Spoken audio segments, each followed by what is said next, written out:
अस्सलाम वालेकुम dear students, कैसे हैं आप लोग? ठीक हैं, उम्मीद है कि सब खैरियत से होंगे। आज हमने जो है एक्सरसाइज 4.2 उसका क्वेश्चन नंबर 10 से लेकर 20 तक जो है उसके दरमियान जो क्वेश्चन है उनको सॉल्व करना है। तो सबसे पहला जो क्वेश्चन है, at what rate if the compound interest will 960 earn and 240 as interest in 13 years. तो सबसे पहले आप डाटे को जो है वो सिंपल फॉर्म में कन्वर्ट कर लें। P is equal to 960 I earn जो आपने किया है वो है 240 और आपके पास जो इंटरेस्ट पे ईयर्स दरकार थे वो थे 13। तो आई आपने यहाँ पे फाइंड करना है।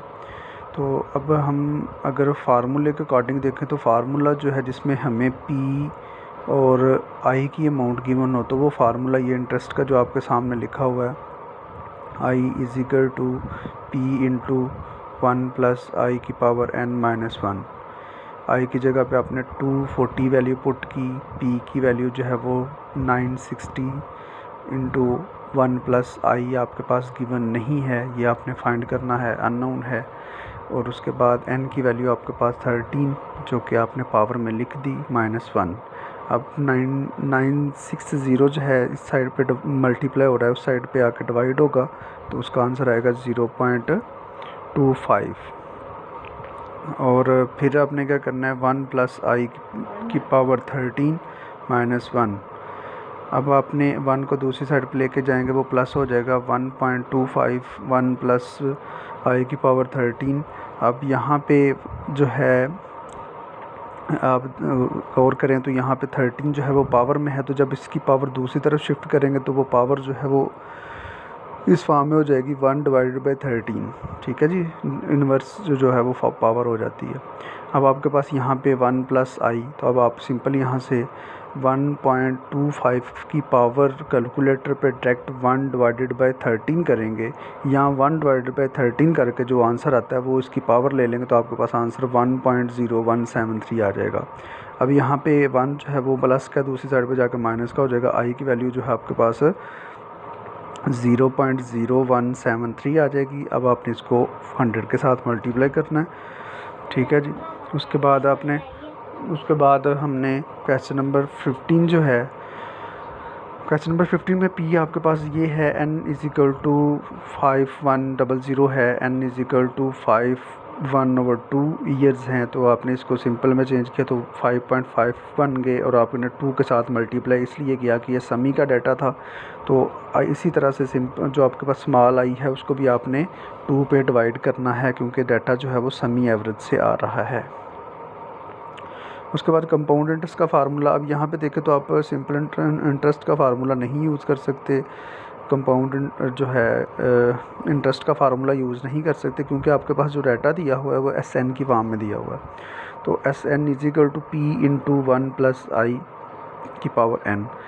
SN की जगह पे 5100 और P की जगह पे 66,000 आएगा इंटू 1 प्लस आई की ओवर 2 की पावर n। अब यहाँ पे जो है दूसरी साइड पे जाके 360 जो है वो डिवाइड हो जाएगा तो आपके पास इज इक्वल टू जो है वैल्यू बन जाएगी 1 प्लस आई ओवर 2 की पावर 11। अब यहाँ पे 2 इसलिए किया है कि समी से डाटा था।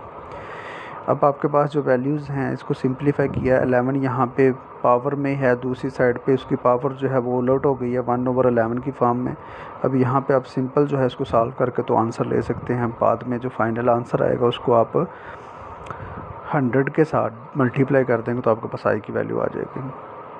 उसके बाद क्वेश्चन नंबर 16 है, if the difference between the simple interest and compound interest for the 3 year at the rate per year in 220.32, तो व्हाट इज़ द ओरिजिनल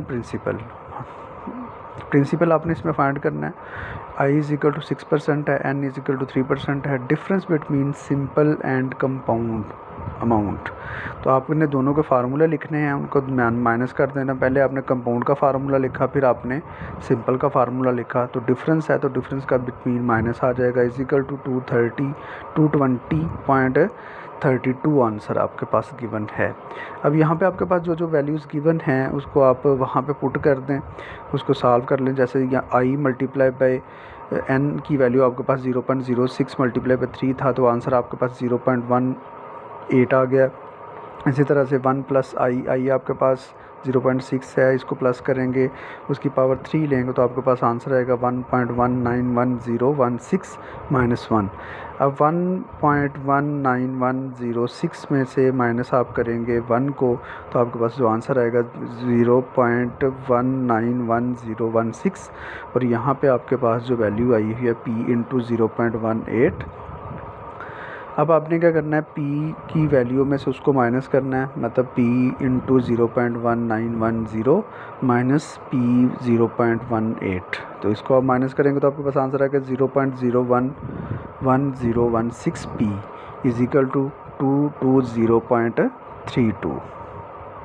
अब आपने क्योंकि p को कैलकुलेट करना है तो p के साथ जो भी वैल्यू मल्टीप्लाई हो रही है उसको दूसरी साइड पर डिवाइड करते हैं, तो आपके पास p की वैल्यू आ जाएगी 20,000।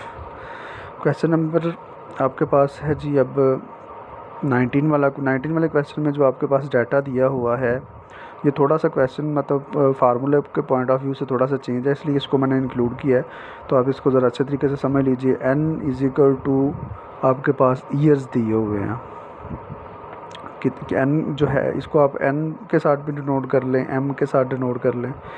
तो ये आपके पास जो ईयर्स दिए हुए हैं वो नंबर्स ऑफ ईयर्स आपके पास 1 हैं, और 4 आपने इसलिए किया है कि आपके पास जो कंपाउंड डाटा है वो क्वार्टरली है, और आई आपके पास 8% है। 8% को आप 4 पे डिवाइड करेंगे क्योंकि डाटा जो है वो क्या है, क्वार्टरली है, तो आपके पास 0.02 पर क्वार्टर डाटा आ जाएगा। उसके बाद आपने फाइंड क्या करना था, फाइंड आपने करना था अफेक्टिव रेट। अफेक्टिव रेट का जो फार्मूला है 1 प्लस आई की पावर n माइनस 1। तो आपने क्या करना है जी, 1 इंटू आई की जगह पे आई की वैल्यू पुट करें, n की जो वैल्यू है वो आप 4 पुट करें, -1 कर दें, इसको सिंपलीफाई कर दें, और लास्ट पे जाके आप 100 के साथ मल्टीप्लाई करते हैं। तो आप बेसिकली आपने 100 के साथ मल्टीप्लाई करने के बाद जो आपके पास आंसर आएगा वो आएगा 8.24। ठीक है जी। इस एक्सरसाइज के हम यहाँ तक ही क्वेश्चन करेंगे, और जो मज़ीद एक लेक्चर है उसके ऊपर मैं जो है कोशिश करूँगा कि नेक्स्ट एक्सरसाइज का जो इम्पोर्टेंट क्वेश्चंस हैं वो आपको करवा दूँ, और यहाँ तक आपने इस एक्सरसाइज के क्वेश्चन जो है ना 20 तक ही करने हैं। अगर कोई स्टूडेंट ज़्यादा एफर्ट करे तो वो आगे करना चाहे तो कर सकता है। तो आपको नेक्स्ट जो हमारा लास्ट लेक्चर होगा वो जो है मैं नेक्स्ट एक्सरसाइज के जो इम्पोर्टेंट क्वेश्चंस होंगे उनके ऊपर आपको लेक्चर दूंगा। ठीक है जी, थैंक यू सो मच। इन क्वेश्चंस को आप घर बैठ के करें, अपना ख्याल रखिएगा। अल्लाह हाफिज़।